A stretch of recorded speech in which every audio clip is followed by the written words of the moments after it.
Hey, just a quick heads up before we get started with this episode of the podcast. I wanted to let you know about an important announcement that is really time sensitive and only available this week. So if you can hear my voice right now, listen up, make sure you pay attention. We are opening the doors to our Spanish Fluency Club again this week only. So you only have a few days. If you're interested in accelerating your path to Spanish fluency, you want to get comfortable and confident speaking Spanish with native speakers, make sure you go to SpanishConSalsa.com/join. That's SpanishConSalsa.com/join for all of the details on how you can get one-on-one support to get to your goal of speaking Spanish fluently using our approach. So if you've been listening to the podcast, you like what you've been hearing, you're maybe struggling with knowing what to do next to really get to your goal of speaking Spanish fluently, make sure you check out the Spanish Fluency Club.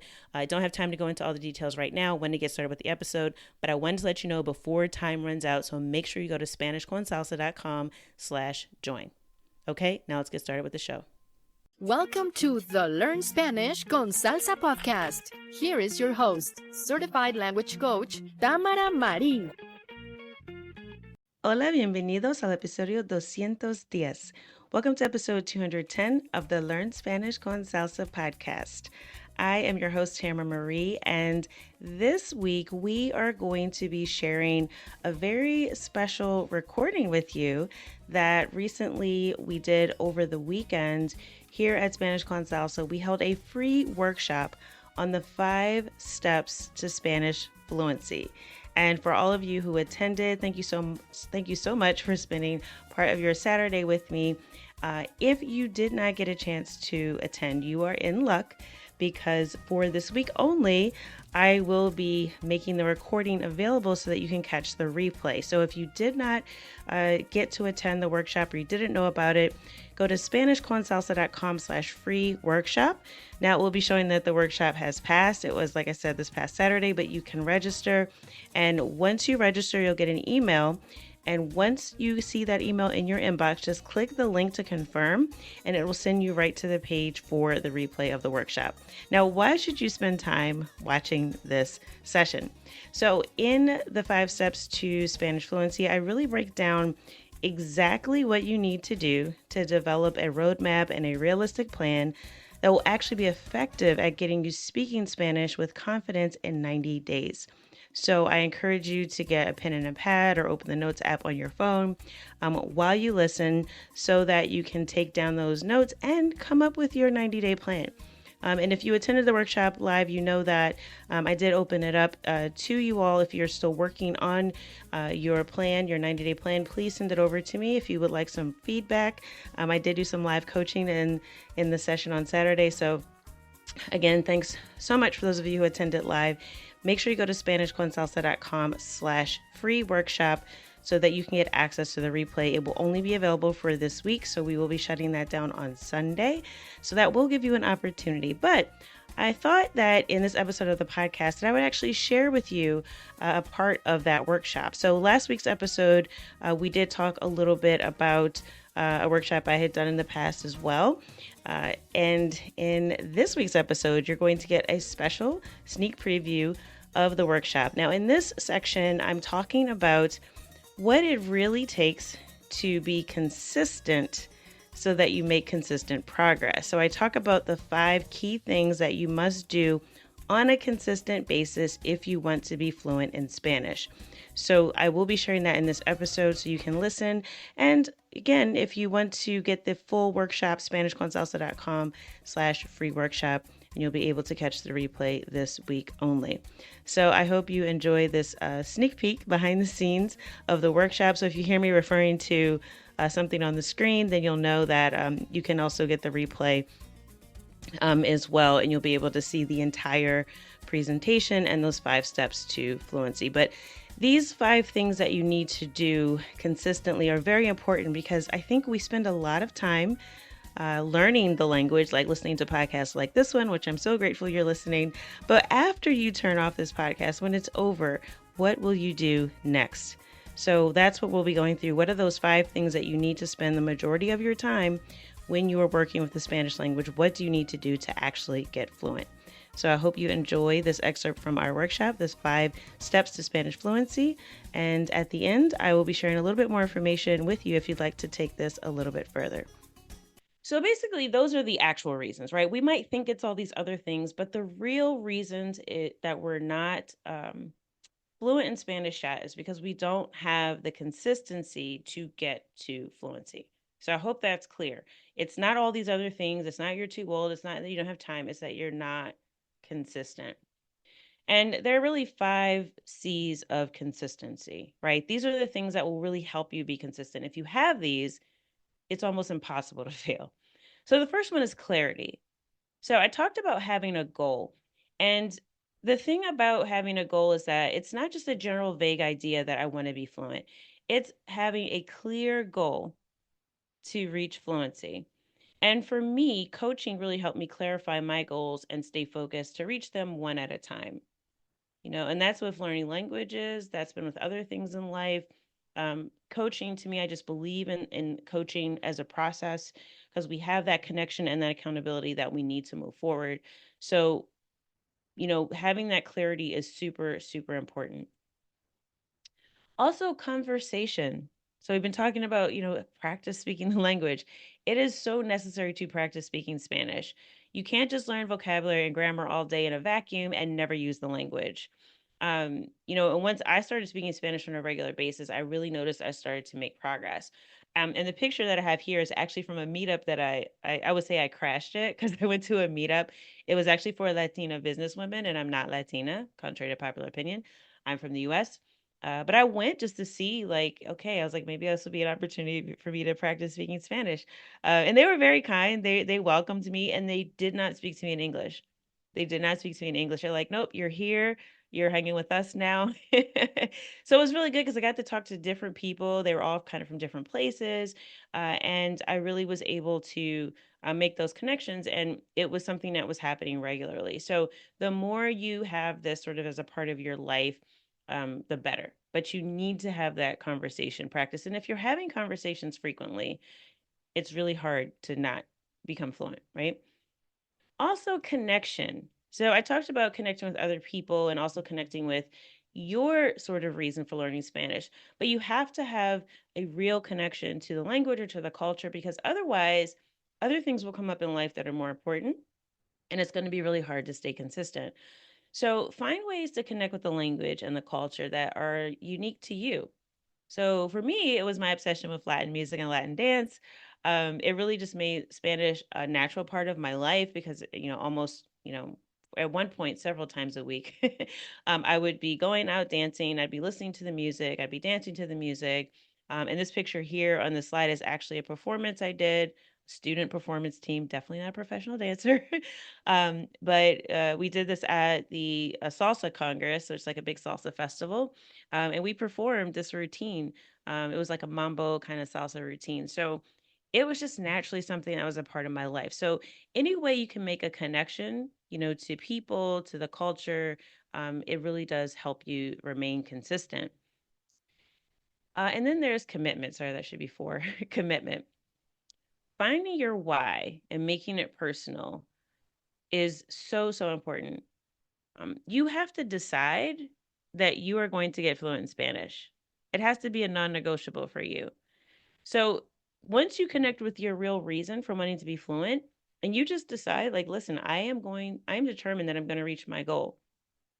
I don't know how many of you heard the last episode of the podcast from last week, but we had Cynthia on, and she's one of the members of our Spanish con Salsa community, and she talked about how her family, she had a family that was that had, Hispanic roots, but she didn't grow up with them, and she sort of wanted to connect more with that. So she just determined that she was going to become fluent. I mean, she spent years and years of, trying different things, but she never gave up. So you really have to have that 100% commitment and determination, regardless of what comes up, regardless of where you are in that, I showed you that success sort of squiggly line, that you're going to get to your goal. Because if you don't, I guarantee you life will happen. It will knock you off the path. Um, one really powerful story of consistency. We had Brittany was one of our founding members of Spanish con Salsa, and we had an app we were kind of using in our community. It's called Habit Share. So you would put up something you were going to do every day, and then every single day you would go in and mark off, right, that you had completed it. So Brittany actually built up a 549-day consistency streak. So she was going in, doing lessons every day, learning with music, and she got to 549 days at one point, which I think is amazing. So if you can do math, right, that's like what, almost 2 years, right? Definitely more than a year. Um, just from making that commitment and keeping track of it every single day. So it is possible. And the last thing is community, and this is somewhat related to connection, but we really do need other people. And if you find a group of other committed language learners, it'll help keep you motivated. And I don't just mean, having friends or family that speak Spanish fluently already, or they may be bilingual, because, those folks are not necessarily in the same boat as you. If you're in the process of learning and you want to become fluent, there are unique experiences that you are going to have that you can share with other Spanish learners that someone who grew up, speaking both languages is not going to necessarily share. So having a group of other committed language learners is so, so important. And I found several language learning communities when I first started out. They really just helped inspire me, because I would see other people making progress, and then I would go, okay, maybe I can learn that. Or they would share resources, ideas, tips and tricks, things they figured out. So it's so, so important to have that community around you. Okay, so these 5 C's, again, if you have these 5 things, then becoming fluent is it's just going to happen, right? It's a matter of when, not if. So it's clarity, having a clear goal, conversation, practice speaking Spanish with real people regularly, not texting, but real conversations, connection, really connecting with the language, the culture, the reason that you're learning, commitment, making that real determination that you are going to get fluent, and then having a community of other language learners to help you along the way. All right, so those are the 5 C's of consistency. So I'm just going to check in with the chat. Again, if you have questions, feel free to pop them in. Phonetics said, I've been learning with you guys for 45 years and I love it. That's awesome. Maybe you could share what programs that you've been a part of and what you like about them. That'd be great. Laura says, I love the language. I don't like to be able to converse with someone. Let's see. Portia says, the moment I hear an accent outside of Dominican that I'm used to, I clam up and I'm afraid to speak. And we'll talk about that, like, what to do when you don't know what someone is saying, right? And actually, I don't know how many of you have been a part of it, but we have been this week, and we will continue next week. We do have some more sessions. We do have some free conversation practice sessions that we're hosting these 2 weeks, so that you can get that practice. And one of the things we talk about is, like, what do you say or what do you do when you don't understand what someone says? So I hope if you've already signed up that you will definitely get signed up and be part of one of those sessions. You should be on our email list, so hopefully you've already received that. If not, please send us a message after the session. We'll get you signed up for those. All right. So these are the things that you need to be fluent in Spanish. So now we're going to get to, the part of it where we're really going to go through how do you develop your 90-day plan to conversational fluency? How do we begin to do that? So in order to do that, we have 5 steps. I know it was just getting good, wasn't it? I hope you enjoyed that excerpt of the workshop on the 5 simple steps to Spanish fluency. And again, if you want access to the replay, it will be available this week only at SpanishConSalsa.com/free workshop. Again, it will show you that the workshop has passed, but go ahead and register and you will get redirected to a page with the recording of the workshop. So after this, I go right into those 5 steps to fluency. I go through it in detail and explain to you exactly how to set an effective goal that will get you to fluency in 90 days. So you'll definitely want to check out that presentation. Again, SpanishConSalsa.com/free workshop if you'd like to dive into that further. And if you would like to know what is my next step, right? So I've kind of done this exercise. I attended the workshop. I watched the replay. And now what do I do? So like I mentioned in the workshop, feel free to send over your goals that you set. You can respond to the same email where you get the registration link if you would like it to be reviewed by me or the team. But if you want to get on the call with someone live and you want to talk through what are your options for actually executing your 90-day plan, then I encourage you to go to SpanishConSalsa.com/chat. So that is, again, SpanishConSalsa.com/chat, CHAT. Not for ChatGPT, but to actually chat with a real human, a member of our team, and we will help you decide what is the best way for you to implement your plan. So we have several different programs at Spanish Con Salsa, but we also have access to other resources that we will refer you to so that you can really get another pair of eyes on the plan you've come up with and some expert advice on, based on where you are right now, what is your next best step. So I encourage you to schedule a call with our team at SpanishConSalsa.com/chat, especially if you are listening to this. You say, oh man, I missed it. I didn't hear the episode that week, so the replay is not available.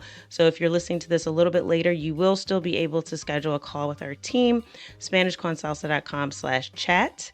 And schedule a time. It won't take more than 15 or 30 minutes. Really depends on how many questions you have. But we'll get on a Zoom call with you and talk through what is your next best step to implement your 90-day fluency plan. As always, I hope something that you've heard in this episode has helped you go one step closer from Spanish beginner to bilingual. Hasta la próxima.